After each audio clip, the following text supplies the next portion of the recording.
eh bien, j'ai complètement supprimé toutes les versions bêta et la version Gold que j'avais de Luminar AI qui m'a permis de produire des vidéos pour vous permettre de bien manœuvrer, de faire vos premiers pas dans Luminar AI. Je viens juste d'installer cette version-ci.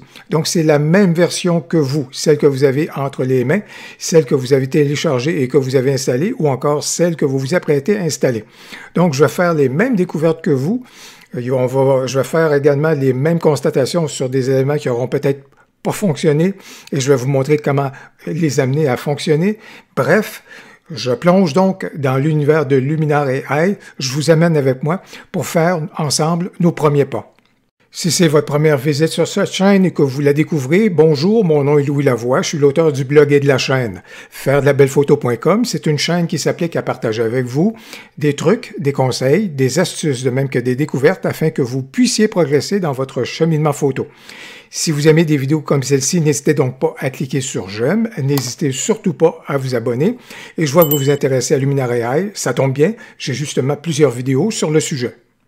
Je sais, je vous comprends. Dès qu'on a Luminar AI, on a tout de suite le goût de se précipiter pour commencer à faire de la retouche photo.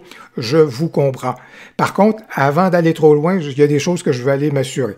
De toute façon, je vais juste aborder quelques éléments dans le catalogue actuellement et je vous renvoie si vous voulez avoir de l'information de façon plus exhaustive, pour bien connaître Luminar AI au sujet du catalogue, je vous renvoie vers une vidéo que j'ai faite qui est beaucoup plus exhaustive par rapport à ce module-là. Donc, ça vaut la peine de le découvrir et vous allez retrouver le lien juste ici dans le haut à droite vers le lien vers cette vidéo-là qui porte sur le catalogue. Mais une chose que je vais aller regarder, suite à l'installation, je vais aller voir si effectivement Luminar c'est bien AI, c'est bien installé comme plugin. Alors, je viens juste ici.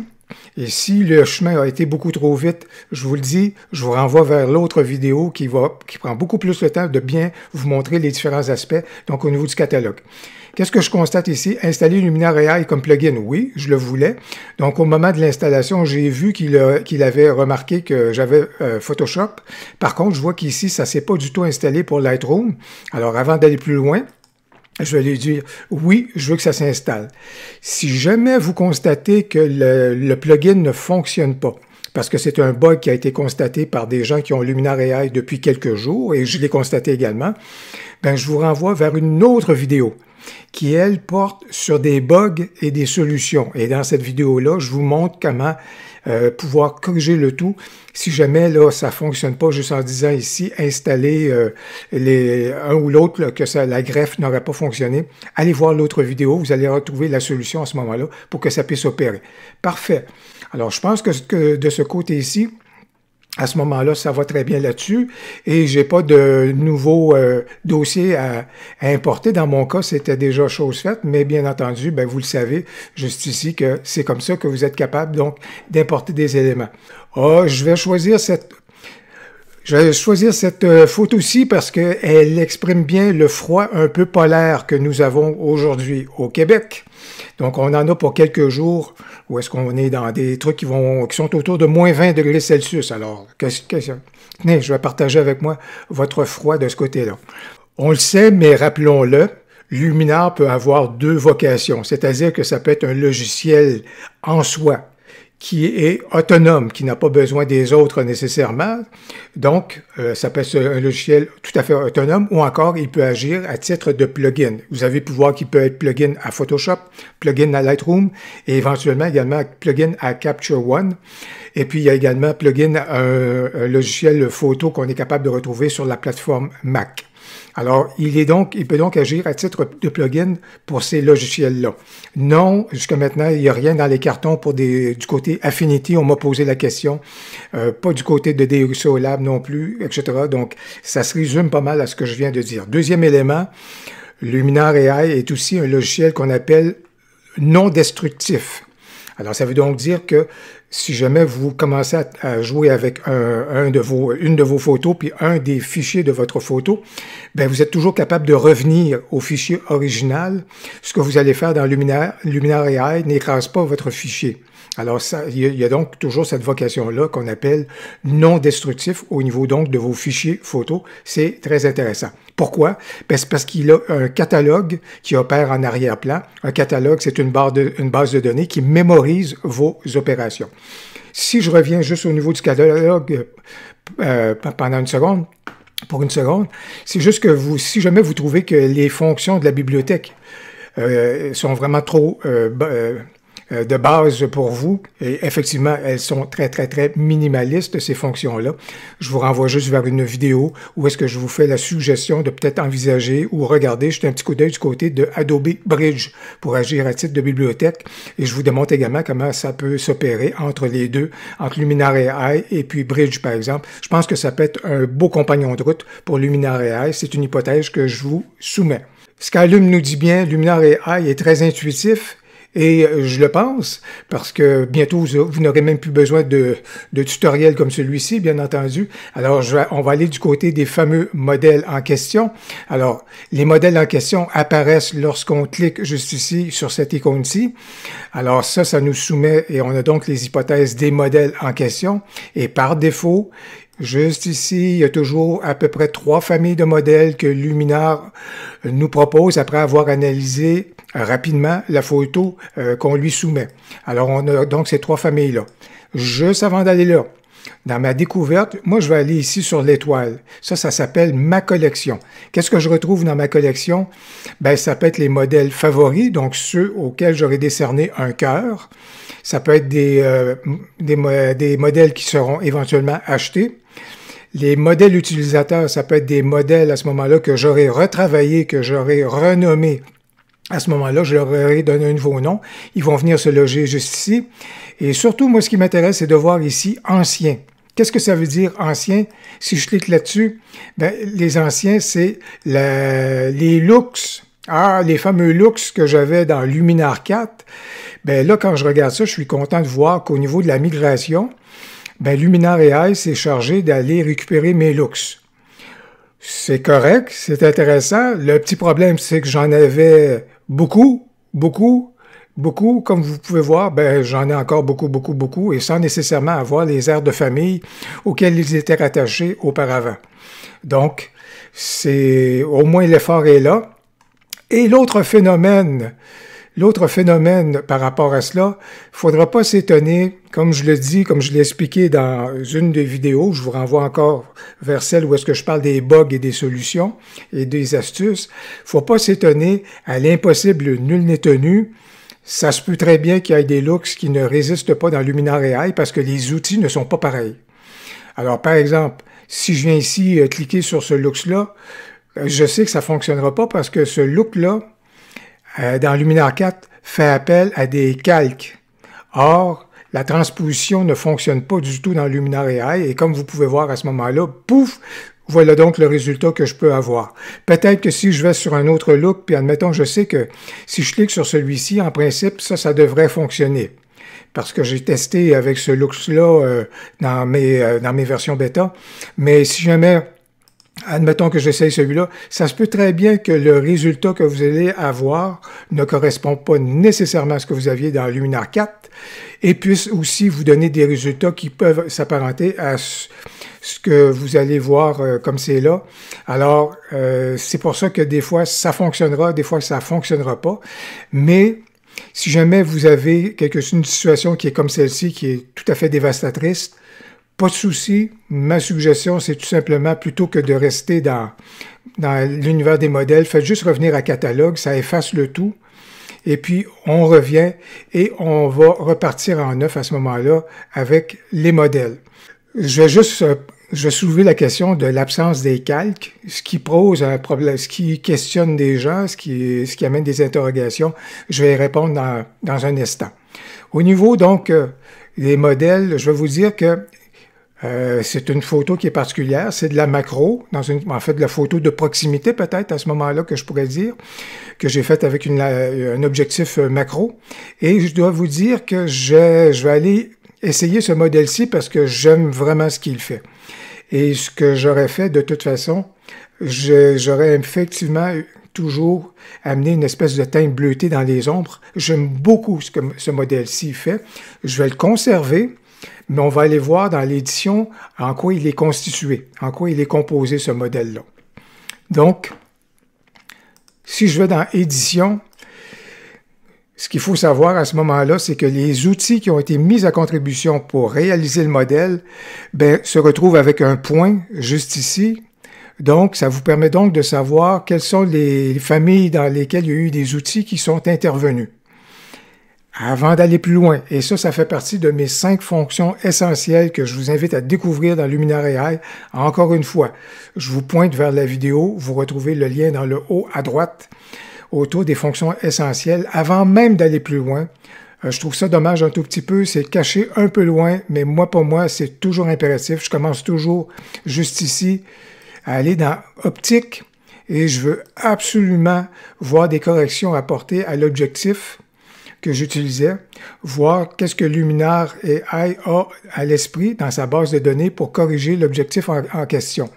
Alors, jusqu'à maintenant, il ne semble pas avoir trouvé d'éléments qui sont à opérer, mais si jamais il y avait des éléments qui étaient à corriger au niveau des objectifs, pour moi, c'est important qu'il y ait eu une intervention à ce stade-là. Et vous avez remarqué que dès que vous apportez une retouche ou une modification dans un des outils ou un nouvel outil ou encore dans les outils qui ont réussi à créer le modèle en question, vous voyez déjà que le nom ici du modèle s'est modifié et vous êtes évidemment en mesure de pouvoir enregistrer celui-ci avec les modifications de façon à créer vos propres modèles. Il y a la fameuse question des calques, et pour plusieurs, des gens sont surpris un peu de voir l'absence des calques, en fait, même si c'était annoncé, mais on le découvre par rapport à ces éléments-là. Est-ce que les calques sont présents dans Luminar AI, oui ou non? Eh bien, la réponse, elle est oui et non. C'est-à-dire que formellement, les calques ne sont pas présents comme on les a de façon plus conventionnelle. Par contre, il faut comprendre que bien des outils ont des calques qui sont intégrés à l'intérieur de l'outil. Si je veux changer le ciel, alors le calque, il est à l'intérieur donc de cet outil-là. Si je veux ajouter un objet dans le ciel, c'est là.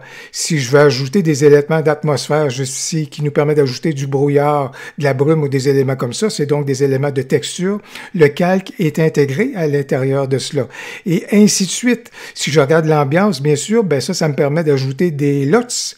Alors, ça aussi, ça repose sur le fait qu'il y a un calque qui est intégré dans l'outil en question, et ainsi de suite. Donc, c'est pour ça que oui, il y a des calques, mais non, vous ne les voyez pas comme vous vous attendez de les voir parce qu'ils sont dans les outils. Le seul calque qui existe vraiment, c'est dans les outils de masquage local, et lorsqu'on ajoute ceux-ci, on a la possibilité d'ajouter une texture, et je vais revenir à cet élément-là dans quelques instants pour vous montrer quelque chose que vous souhaitez avoir et qui est possible grâce à ce que je suis en train grâce à l'outil que je suis en train de vous montrer. Je vais y revenir dans quelques instants, mais voilà donc la réponse quant au fameux calque par rapport à cet élément-là. Je vais juste donc compléter rapidement la retouche de ma photo. Par rapport à cela, je suis dans le module d'édition, donc j'ai un beau tutoriel pour vous au sujet du module sur l'édition et les modèles. Je vous invite à le découvrir. Encore une fois, vous allez retrouver le lien dans le haut à droite. Alors, justement, par rapport à tout ça, voici les éléments qui ont été mis à contribution pour créer donc le modèle en question que vous voyez. Je constate que la fameuse couleur sarcelle qui est ici ou bleutée qui est en arrière-plan, c'est la résultante juste ici au niveau de l'ambiance, que ça vient de quelque chose qui est donc à l'intérieur du modèle, c'est donc quelque chose qui est intégré dans le modèle, et que si jamais je commence à changer le lot en question ici, je vais perdre à ce moment-là le rendu de mon truc. Mais supposons que j'explore quelque chose d'autre. Et tiens, j'y vais pour ce lot-là plutôt. et que ça donne un résultat qui est intéressant. Moi, je le découvre, je pourrais aller dans cette direction-là. Mais supposons que je voulais revenir à ce que c'était auparavant.